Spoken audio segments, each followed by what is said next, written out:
در این صورت عذاب الله آمدنی است. و یقتلون الانبیا، خیرخواهترین مردم برای مردم، دلسوزترین مردم برای مردم انبیا علیهم السلام است. دعوتگرای حق است که یا قایدین دعوتگراست یا خود دعوت اج نکردن، بلکه دعوتگرای دیگر هم نعوذ بالله به قتل رسانیدن، نگذاشتن. امروز هم دعوتگرای حق مردم نمیگذاره، یا به قتل میرسانه یا متهم میکنه.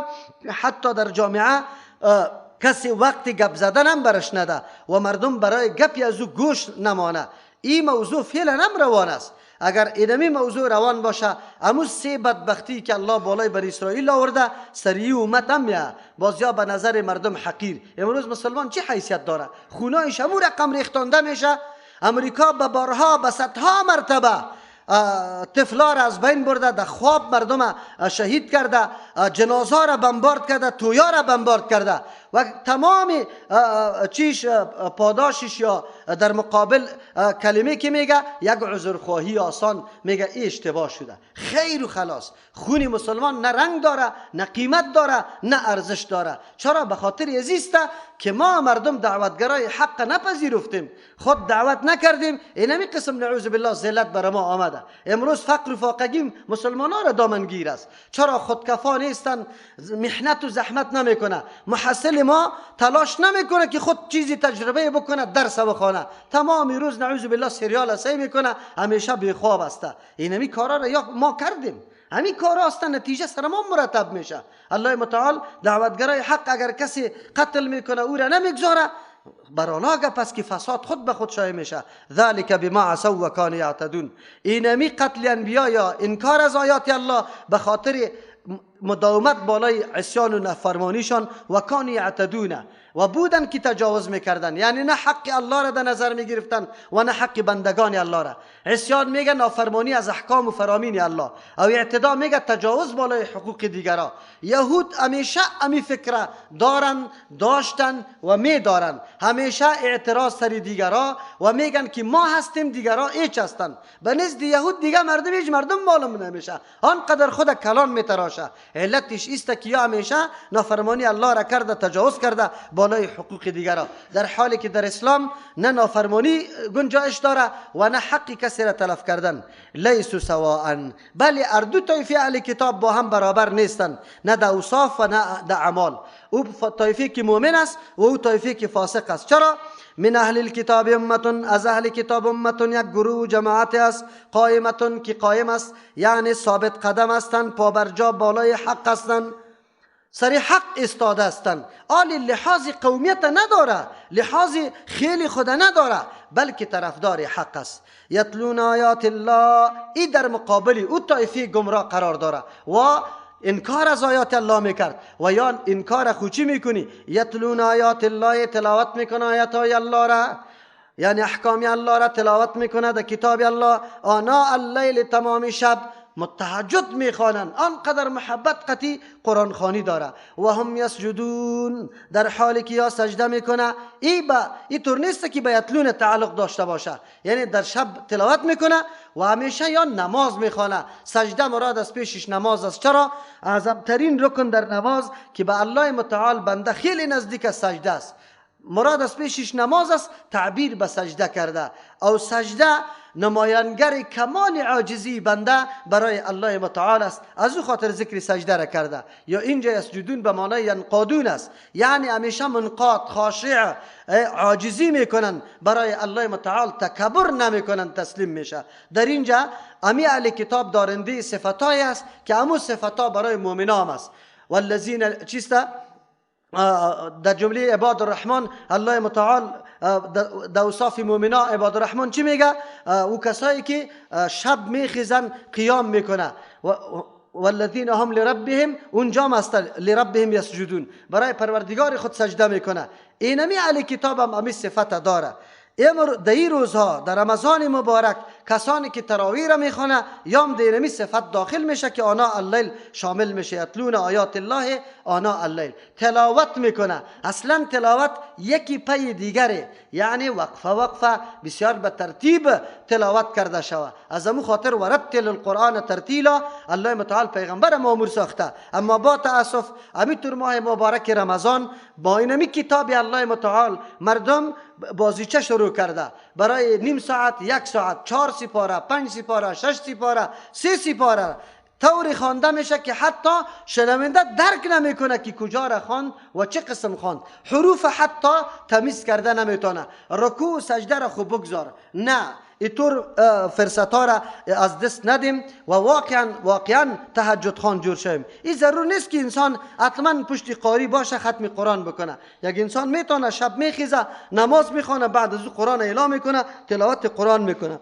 به این صفت وام داخل است. یؤمنون بالله والیوم الاخر، ایمان داره. اینمی گپا و هم یسجدون اشاره به این میکنه که یا ملتزم هستند، یعنی شدت التزام به احکام دین دارن. از او خاطر الله صفتشان بیان میکنه. در جمله کدام صفت؟ یؤمنون بالله، التزام به اصول دین هم داره، ایمان به الله داره. ایمان به الله مستلزم ایمان به ملائک، کتابا، پیغمبرا، تقدیر، روز آخرت کلگی را شامل میشه. چرا که ایمان به الله داشتی، الله که هر چیز بیان کرده او را میپذیری. الله ملائک خود صفاتش بیان کرده، پیغمبرا را، کتابا را، تقدیر، آخرت کلش بیان کرده. ایمان به الله مستلزم ایمان به همه است. از او خاطر دیگران را ذکر نمیکنه.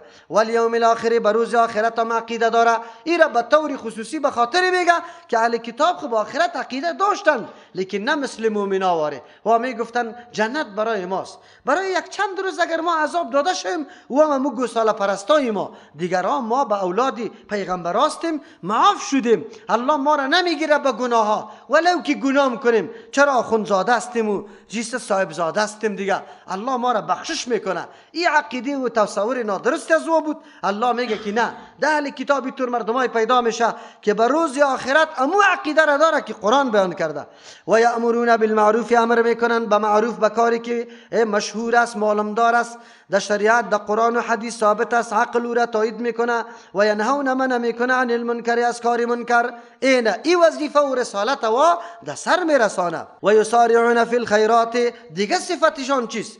و جلتی میکنن، میشتابن فی الخیرات، در نیکی ها. هر کاری که نیکی میشه اول نمره داشت دیده میشه. الحمدلله. بعضی جوانای ماست اگر برش میگیم که قیام اللیل است، میبینی که در صف اول است. اگر میگیم که فلان کار است، میبینی که در اونجا استاد است. انسان در کارای نیک باید اول نمره باشه. اگر صدقه و انفاق میشه، میبینی که اول نمره است. یعنی مسلمان شانش امیسته که در هر کاری خیر باید در ردیف آخر نباشه، در ردیف اول خود بزنه. در جمله اهل کتاب هم مردمانی بودن که همچو صفتا را داشتن. الله متعال از او یاد کرده.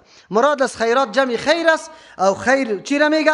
کاری نیک پسندیده که در رأسش توحید الله قرار داره و ادناترینش یک دانه سنگ یا چیزی که موزی یا خار است از راه دور کردن. کل یزید خیرات داخل است. و اولئک من الصالحین، نمی مردم که صفتا را داره، من الصالحین، از جمله شایستگان است.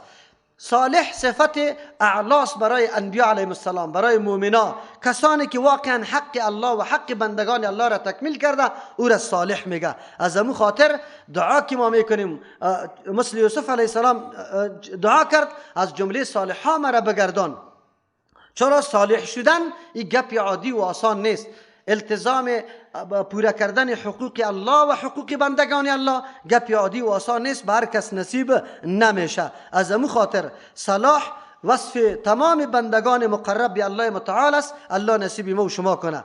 و ما یفعل من خیر فلا یکفروا، آن چیزی را که انجام میدن من خیر، از هر کاری نیک از این طایفه، فلا یکفروه، ناشکری و ناسپاسی کاری نیک از یا نمیشه، یعنی ضایع نمیشه. الله پاداش ثواب برش میده، از ثواب محروم نمیشه. بلکه بنابر حدیث پیامبر صلی الله علیه وسلم که در یک حدیث میگه 3 نفر است که اجرش دبل داده میشه. یکی همون اهل کتابی است که سابق ایمان آورده باشه و باز ایمان به پیغمبر جدید آورده باشه. به خاطر دبل ثواب داره که ایمان به پیغمبر سابق که آورده او دین حق دانسته، آلی به دین دیگه آمدن که جدید است بسیار سخت می باشه. مثل که ما و شما امو نظریه سابق خود الله بوله اله نمی کنیم. با وصفی که در قرآن نشسته می باشیم، در قلب ما شیطان وسوسه را تا و بالا می بره که یاران چطور کنم چطور نکنم.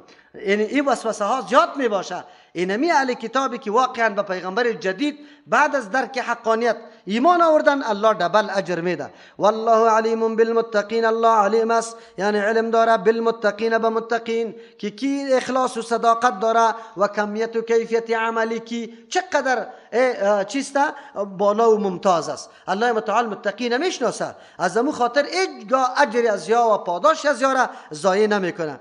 ان الذين كفروا بالمقابل، کسانی هستند که وا انکار کردن. چی کردن؟ بله وا مال و دولت کمایی کردن، از چی مادیات دنیا استفاده های خیلی بزرگ کردن. آیا اینمی مادیات دنیا و اولادا و شان و شوکت برای از در آخرت نفع داره؟ الله متعال می فرمه ان الذين كفروا، یقینا کسانی که انکار کردن، لن تغنی هرگز دفع نمیکنه عنهم از یا اموالهم مالایشان ولا اولادهم نه اولادایشان من الله از عذاب الله شیئا، هیچ چیزی را دفع کرده نمیتونه. مال و دارایی کفار مکمل از بین رفته، دیگه هیچ چیزی را الله سرش مرتب نمیکنه. و اولئک اصحاب النار، مردم ملازمین آتش است، هم فیها خالدون، یا همیشه در آتش هستند. کسی بگوی اگر کافر مال خدا در راه الله مصرف کرده باشه باز یک چیزی برش فایده شاید برسه، الله جواب میگه نه. کفر سبب بربادی و فنای چی است؟ صدقات است. مثل که ریا، تکبر، فخر فروشی یا هم صدقات از بین میبره. یعنی کفر با وصفی که اعمال نیکم انجام داده باشه الله قبول نمیکنه. چی جای ازی که مال در بند کردن راه الله در مخالفت دین مصرف کرده باشه و خود دیگه عذابای بزرگ برش است. اینطور مردمایی که در راه الله مصرف کرده باشه الله ثواب برش نمیده. چرا؟ به خاطری که کفر مانع قبولیت صدقاتشان است. مثل ما ينفقون، مثال آن چیزی را که مصرف میکنه فی هذه الحیات الدنیا، در این روزگار و در این دوران زندگانی جهان، کمثل ریح، به مثل بادی است، فیها سر که دو سرمای سختی باشه، اصابت که برسه حرس قوم، در کشزار یک طایفه، ظلمو انفسهم که واز ظلم کرده بالای نفسای خود، فاهلکته پس هلاک کرده باشه مو کشته.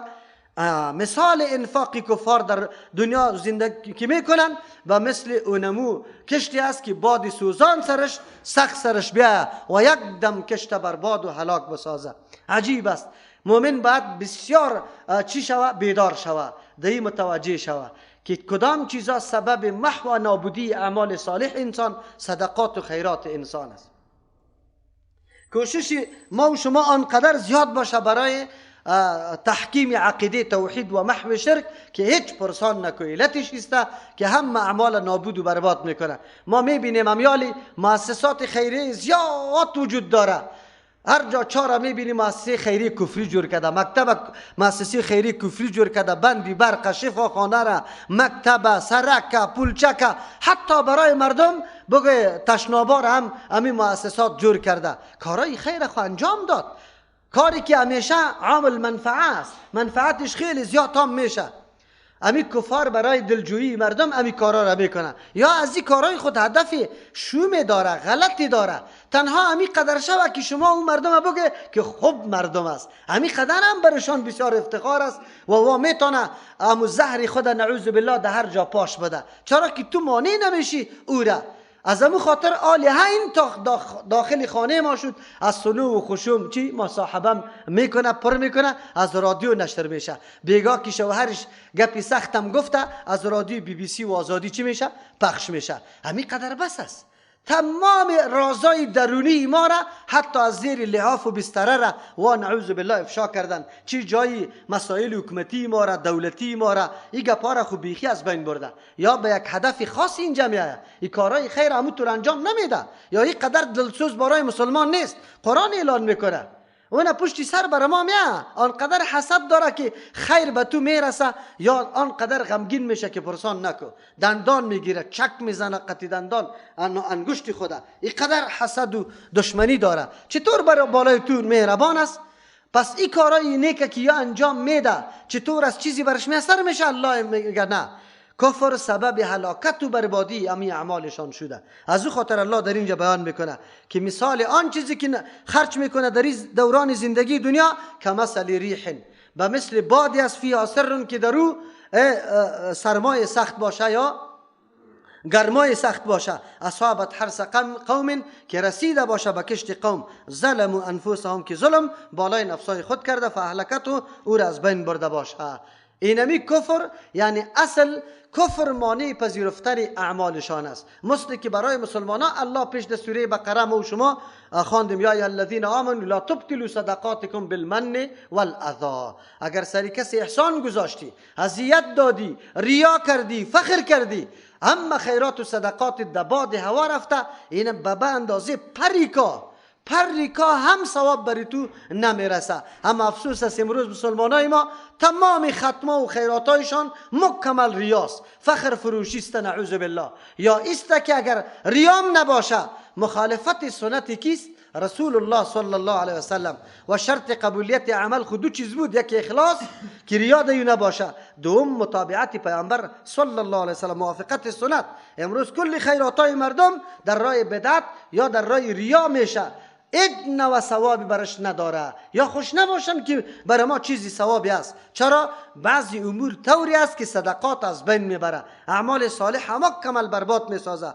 کفر، ریا، سمعت، فخر، احسان ماندن، اذیت رساندن یا اعمالی است که هم صدقات در باد هوا میده. الله چرا اینقدر محنت یا کردن، کارای نیک کردن، بازم نتیجه نداشته باشه؟ الله میگه و ما ظلمهم الله، الله سرشان ظلم نکرده. الله شرط کرده بود که ایمان به الله داشته باشه. عالی پاداش کسی بده که تو سرش عقیده داشته باشی که همین پاداش دهنده است.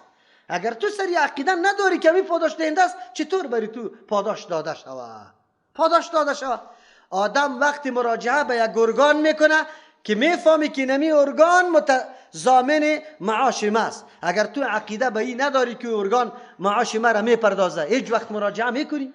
نمیکنی. هیچ وقت یک مزدورکار، یک اجیر در پیش شخص دیگری نرفته که کار به یک احمد کرده باشه و رفته باشه از محمود مطالبه اجر خود کرده باشه. هیچ وقتی طور نشده.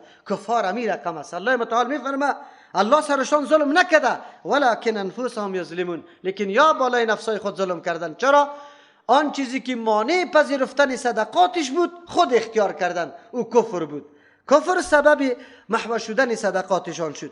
یا ایها الذین آمنوا، آل حالات اهل کتاب، فسق از یاره، صفات مذموم از یاره که الله بیان کرد، آل امت اسلامی را الله متوجه ساخته، برشان میگه دوستی را قطعی مردم نندازی و یار دوستی رازدار خود جور نکنه، دوست جیگری، دوستی که محرم اسرارتان باشه، طوری بری خود جور نکنه. از همون خاطر تعلیمات زرین اسلام ما را به این وادار میسازه که ما دوستی را فقط با او کسایی بکنیم که واقعا عقیده به الله داره و او به نظام الله تسلیم است. با کفار گاهی هم اعتماد نکنی چیسته که تو قطعش دوستی بکنی. از همون خاطر مسلمانا زندگی محتاطانه را باید پیش ببره، زندگی که احتیاط درو نباشه طوری زندگی را پیش نبره.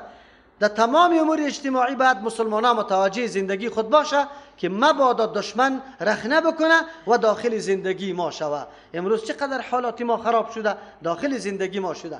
عمر رضی الله عنه حتی زنای اهل کتاب منع کرده بود به حاکما و قماندانای خود که در دیار کفار زندگی میکرد. چرا منع کرده بود؟ قرآن اجازه داده، عمر رضی الله عنه منع میکرد.